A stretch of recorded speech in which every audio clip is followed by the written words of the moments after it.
जी, अस्सलाम वालेकुम। आज की हमारी ये जो वीडियो है, इस वीडियो में हम बिज़नेस स्टडीज़ के उस पेपर को डिस्कस करेंगे और उस पेपर का पहला जो सिलेबस है उसका, इसमें हम पहला चैप्टर को डिस्कस करेंगे। देखिए, कैम्ब्रिज में बिज़नेस स्टडीज़ की जो बुक है वो बड़ी एक इम्पॉर्टेंट बुक है और उस बुक में हमारी पहला चैप्टर जो है वो पर्पज़ ऑफ बिज़नेस एक्टिविटी के नाम से आता है। ये जो पर्पज़ ऑफ बिज़नेस एक्टिविटी है, मुख्तलिफ़ स्कूल्स में मुख्तलिफ़ टीचर्स पढ़ा रहे होंगे इस बुक को और पर्पज़ ऑफ बिज़नेस एक्टिविटी को पढ़ाया भी होगा। It is the foundation topic you can say, और यू कैन से कि it is the very basic topic जो कि हर टीचर ही ने पढ़ाता है, हर ही टीचर पढ़ाता है स्टूडेंट्स को। ये जो पर्पज़ ऑफ बिज़नेस एक्टिविटी है, इस चैप्टर में बेसिकली बिज़नेस क्यों करना चाहिए, बिज़नेस करने के क्या रीज़न्स हैं, कौन से ऐसे फैक्टर्स हैं जिसकी वजह से इस दुनिया में बिज़नेस स्टार्ट हुआ, बिज़नेस एक्टिविटी स्टार्ट हुई, वो बताया गया है। हम इस वीडियो में इस पूरे चैप्टर को जो है वो कवर करेंगे। मेरी कोशिश है कि 4 मिनट के अंदर जो है वो इसको कवर करूं, इसलिए कि 1 मिनट तो इसके इंट्रोडक्शन बताने में लग गया मुझे। तो 4 मिनट के अंदर मैं इसको कवर करने की कोशिश करूंगा। देखें, पर्पस ऑफ बिज़नेस एक्टिविटी जो है वो एक बहुत इम्पॉर्टेंट बेसिस है।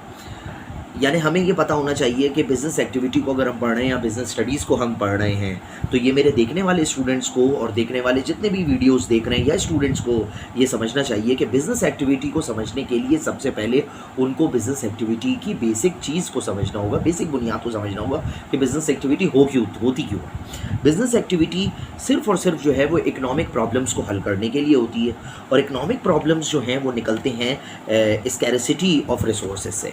यानी जब स्कैरसिटी ऑफ रिसोर्सेज होते हैं और नीड्स और वांट्स किसी भी इंसान की, एक माशरे की, एक कंट्री की या पूरी दुनिया, हमारा पूरा ग्लोब की जो बिज़नेस एक्टिविटीज़, पूरे ग्लोब की जो नीड्स और वांट्स है, जब वो कम होती हैं, तो जब वो हमें हासिल करनी होती है, तो उसको पूरा करने के लिए हम रिसोर्सेज को इस्तेमाल करते हैं, और रिसोर्सेज हमेशा कम होती हैं और नीड्स और वांट्स हर इंसान की ज़्यादा होती हैं। या अगर एक इंसान की कम हो भी तो भी पूरे माशरे की या पूरे कंट्री की जो नीड्स और वांट्स होती हैं वो हमेशा ज़्यादा होती हैं, और जो रिसोर्सेज होते हैं वो हमेशा कम होते हैं। तो ये जो स्कैरसिटी है और अनलिमिटेड और लिमिटेड का जो खेल है, इस खेल को इकोनॉमिक प्रॉब्लम के नाम से जाना पहचाना जाता है। और इस इकोनॉमिक प्रॉब्लम को हल करने के लिए, इस इकोनॉमिक प्रॉब्लम को सेटिस्फाई करने के लिए लैंड, लेबर, कैपिटल और एंटरप्राइज यानी एंटरप्रेन्योरशिप यानी मैनेजमेंट जो कंपनी की होती है, वो लिमिटेड रिसोर्सेज को इस्तेमाल करती है इकोनॉमिक प्रॉब्लम्स को हल करने के लिए, और अनलिमिटेड नीड्स और वांट्स को सेटिस्फाई करती है। यही जो है वो इकोनॉमिक प्रॉब्लम के एक बड़ी इम्पॉर्टेंट जो है वो इकोनॉमिक प्रॉब्लम की डिस्क्रिप्शन है। फिर ये जो लिमिटेड रिसोर्सेज होते हैं, यही लिमिटेड रिसोर्सेज जो हैं वो हमें चूज़ करने के लिए मदद देते हैं कि हमें किस चीज़ पे पैसा खर्च करना चाहिए।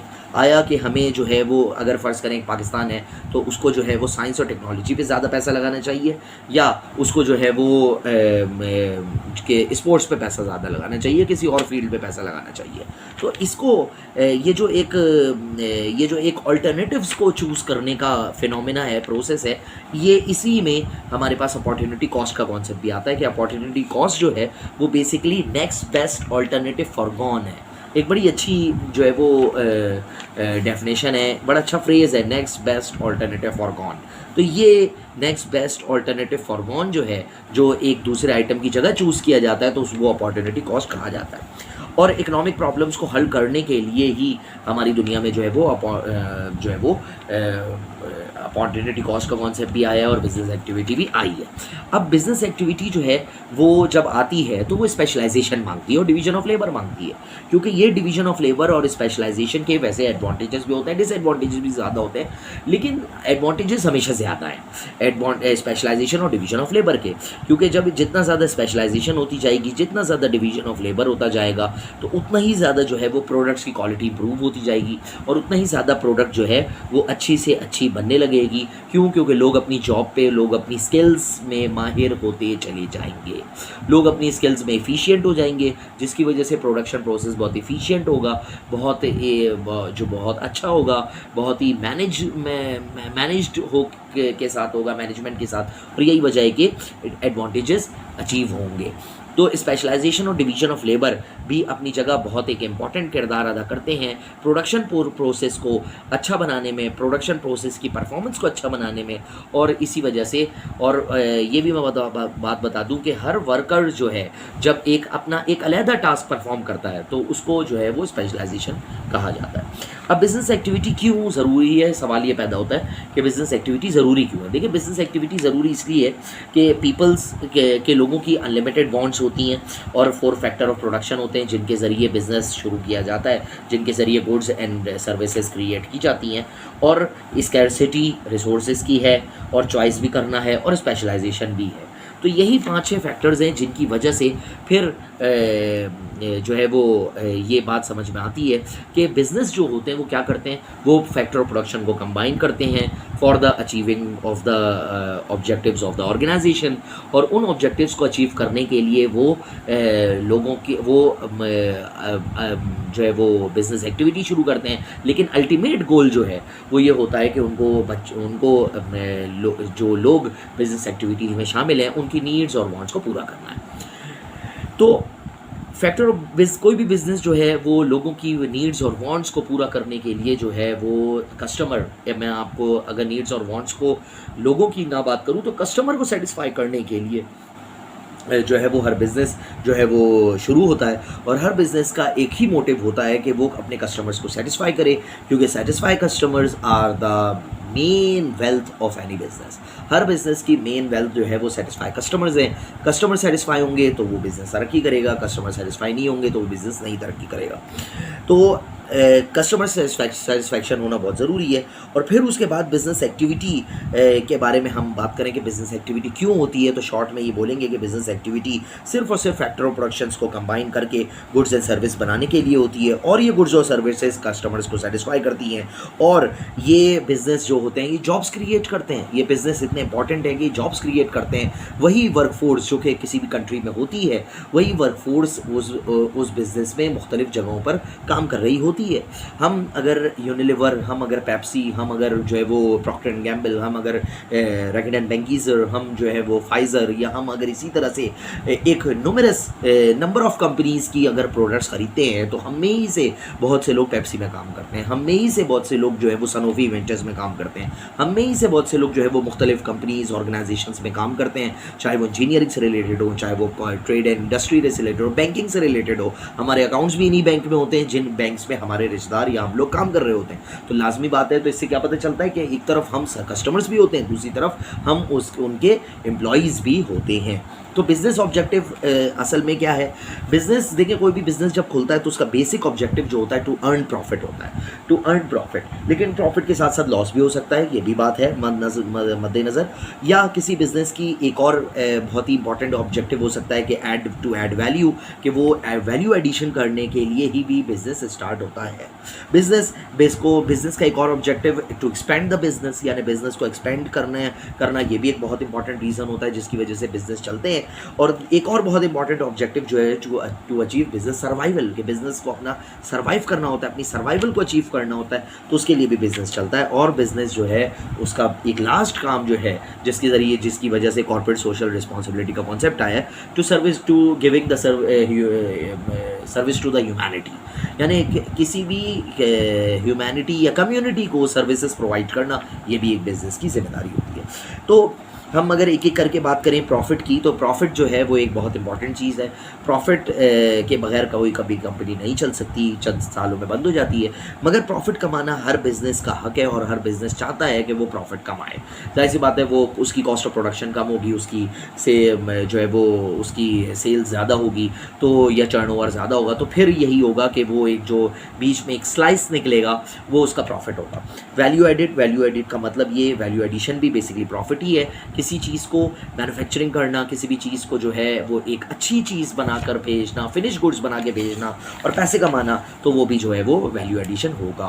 मिसाल के तौर पे एक प्रोडक्ट है, एक कुर्सी है, बहुत ही नॉर्मल सी कुर्सी, फर्नीचर की लकड़ी ली गई, लकड़ी से कुर्सी बनाई गई, लेकिन कुर्सी ही को मज़ीद अच्छा इम्प्रोवाइज करके, अच्छा बना के, मज़ीद अच्छा बना के उसको इंतहाई खूबसूरत सी बना देना, उस पर कलर कर देना, उसको एक खूबसूरत सी शक्ल दे देना, ब्रांड बना देना, फिर उसकी एडवर्टीज़मेंट करना, तो उसके ज़रिए वो कुर्सी जो पहले 1000-2000 की बिकती वो अब शायद 10,000 की बिक सकती है। तो इट इज़ अ बिज़नेस। यही बिज़नेस है कि किसी भी चीज़ को, कोई भी चीज़ लेना और उसको जो है उसके अंदर वैल्यू एडिशन करना।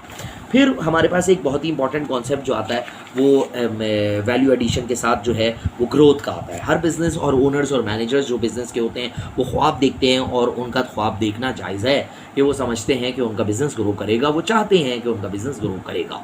बिज़नेस ग्रो बिल्कुल करता है। फिर बिज़नेस के साथ साथ ग्रोथ के साथ साथ एक बहुत इंपॉर्टेंट ऑब्जेक्टिव सर्वाइवल होता है। बिज़नेस जो होते हैं वो ये कोशिश करते हैं कि वो सर्वाइव कर सकें, वो अपने कॉम्पिटिटर्स का सामना कर सकें, वो गोइंग कंसर्न रहें। ये बड़ी इंपॉर्टेंट चीज़ है, अकाउंटिंग के स्टूडेंट्स को समझना चाहिए।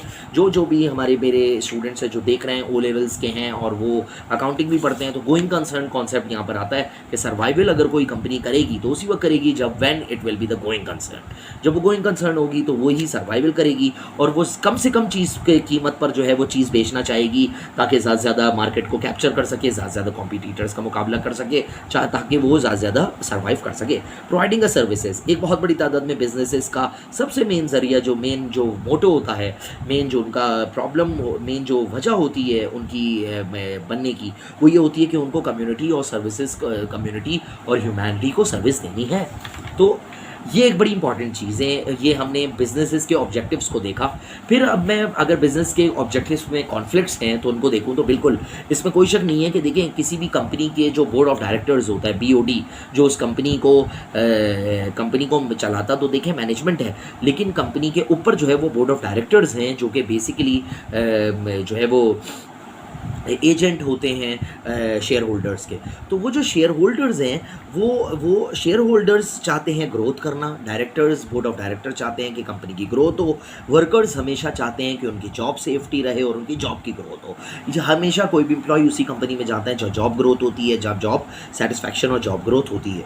फिर लोकल कम्युनिटी हमेशा चाहती है कि कंपनीज जो हैं वो जॉब्स प्रोवाइड करती रहें, पोल्यूशन कम से कम करें, उनका एनवायरनमेंट बेहतर रखें। लोकल कम्युनिटी की हमेशा ख्वाहिश होती है और कंज्यूमर्स की ख्वाहिश हमेशा ये होती है कि कंपनीज प्राइस जो है वो अच्छी रखें, से ऐसी रखें कि पब्लिक अफोर्ड कर सके और क्वालिटी यानी क्वालिटी हो, यानी कि कंपनी की जो प्रोडक्ट है या कोई भी मैन्युफैक्चरिंग इंडस्ट्री, मैन्युफैक्चरिंग कंसर्न जो है उसकी प्रोडक्ट बहुत ही अच्छी हो। तो ये इंपॉर्टेंट कुछ चीज़ें थी जो मैंने यहाँ पे डिस्कस किया। और फिर उसके बाद उसके इंटरेस्टेड ग्रुप्स, मैं यहाँ पर ये भी बताऊँगा कि किसी भी बिजनेस के जो इंटरेस्टेड ग्रुप्स होते हैं या स्टेक होल्डर्स जो होते हैं वो कौन होते हैं। देखिए स्टेक होल्डर्स जो होते हैं वो ओनर्स भी होते हैं, वो कंज्यूमर्स भी होते हैं, वो वर्कर्स, गवर्नमेंट, मैनेजर्स भी होते हैं जो कि उसको चला रहे होते हैं, मैनेजमेंट जो होती है, और कम्युनिटी भी होती है।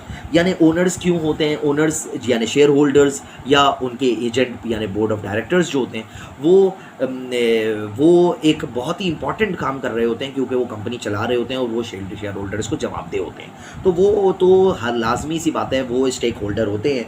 लेकिन उसके बाद कंज्यूमर्स बहुत बड़े स्टेक होल्डर्स होते हैं क्योंकि आखिर में अफेक्टेड कंज्यूमर्स ही होते हैं। वर्कर्स बहुत इंपॉर्टेंट स्टेक होल्डर्स होते हैं क्योंकि वर्कर्स के बगैर कोई भी कंपनी, कोई भी फैक्ट्री, कोई भी कंपनी नहीं चल सकती। जाहिर सी बात है, वर्कर्स अगर कंपनी अगर अच्छी चलेगी तो वर्कर्स रहेंगे, कंपनी अगर बुरी चलेगी तो वर्कर्स नहीं रहेंगे।